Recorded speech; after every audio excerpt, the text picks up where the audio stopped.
And it felt like I got a new hobby to play with, even though I don't have a niche. But I did spend some time last week before and after work searching on Google, Reddit, WordPress itself, and other sites for tips on being successful while blogging. I have gotten some valuable tips along the way, and I would like to share what I have learned and experienced. You don't really need a niche. Most bloggers have a niche and are using that to make money for their knowledge, but if you don't have a specific niche, that's fine too. I personally don't have a specific niche and have a variety of topics to write about. Considering my blog is a week old, I'm actually okay with it. Even if you want to make money off your blog, you might not need a niche to do it. I would say, just be knowledgeable on the various topics you want to write about. So far, I have already written about Eurovision, anti-MLM, Rocketbook, and Bingo. All vastly different topics, and that's not even scratching the surface. SEO, I'm still learning search engine optimization, but what it does is that you can create backlinks for your site, curate relevant keywords to your topic at hand, and gain more visibility to Google and other search engines. I was told this is important for marketing, so I will be focusing on this behind the scenes a little bit more.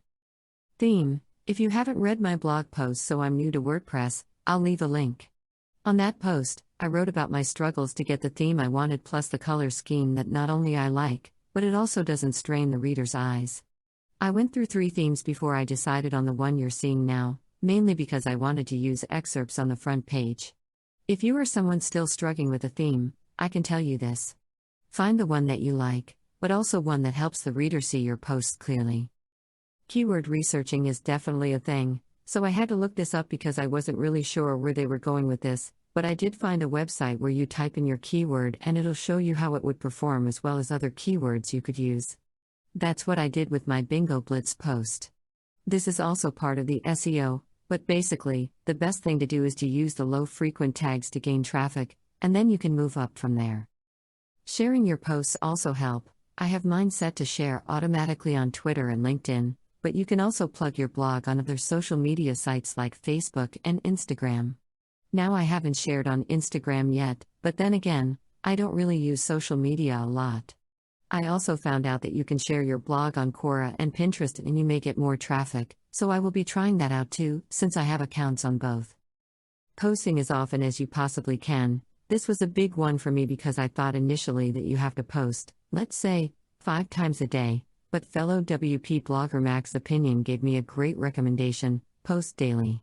Some bloggers can get by with posting 2 to 3 times a week, sometimes 4, but I feel like, because I'm starting out, I want to post daily. Of course, because of my job, I can't physically post daily, so instead, I use the schedule option so that each post I make, I set it to 12 p.m. EDT every day to keep up with my posting schedule. If you want to try that, make a post and then after you're done, when you click Publish, go to the arrow on the Publish tab, just below Visibility, and you can schedule your post there. This is also great for drafting purposes when you can make changes to your post before it goes live. Finally, just be yourself. With all these tips in mind, and life in general, it's always important to be yourself. You don't have to copy every single thing a successful blogger does, but you can always put yourself out there for other bloggers to read your posts. I have struggled to be myself nearly all my life, but I can tell you, it's rewarding once you let go of things that are holding you back. Blogging is a great avenue to share tips, tricks, and your opinions on various topics, and you might find an audience for it. These are all the tips I was able to get from my research last week. Do you know any others? Drop them below in the comments section. If you've been coming back to this blog or if you are a new visitor, thank you so much for reading.